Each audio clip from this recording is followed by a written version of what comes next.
Ako si Jerome, Eric, Alad. This is my signing. Gusto ko lang talaga i-emphasize yung Ondoy. Hindi ko makakalimutan. Sobrang nagpanik ako nun, hindi katulad before. Kasi sobrang andaming damage na nangyari.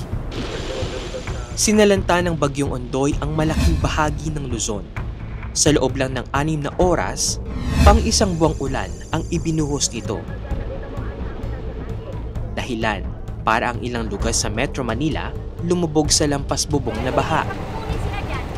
Itinuturing itong isa sa pinakamapaminsalang bagyong dumaan sa bansa.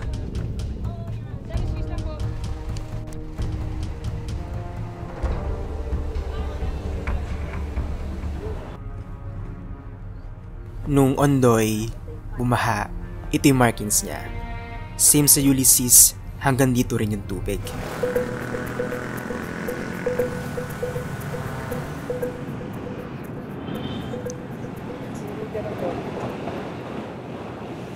Ginagamit lang yan for announcement para sa hearing, pero hindi ko nga kasi maririnig. Yung friend ko, itetext niya sa akin. So magpapalitan kami kung ano mensahe nila.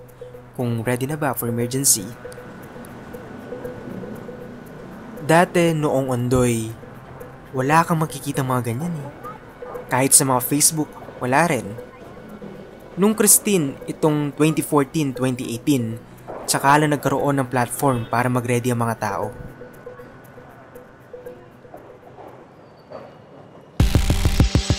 Ang bagyong Ulysses ang pang-21 bagyo noong taong 2020.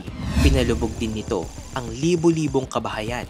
Milyon-milyong Pilipino ang naapektuhan nito.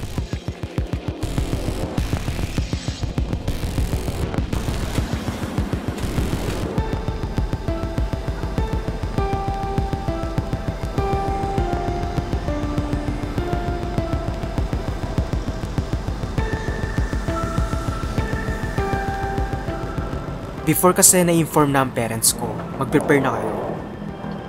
Kasi may paparating na Ulysses, baka magbahanan naman. So nagpapanik na yung mga tao kasi tumataas nga. So yung papa ko nag-ready na, tsaka yung uncle ko.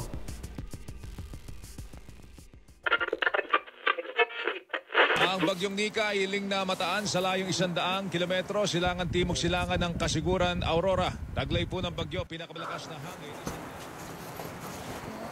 Merong bagyo. Yan, pangalan. Nika.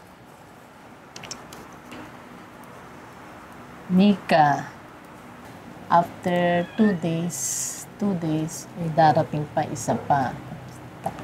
Bali, lahat sila 3. Yung isa aalis. Yung 2 darating. Ayan. Kailangan tayo. Mag-impake, yung mga flashlight, tsaka yung food. Oo.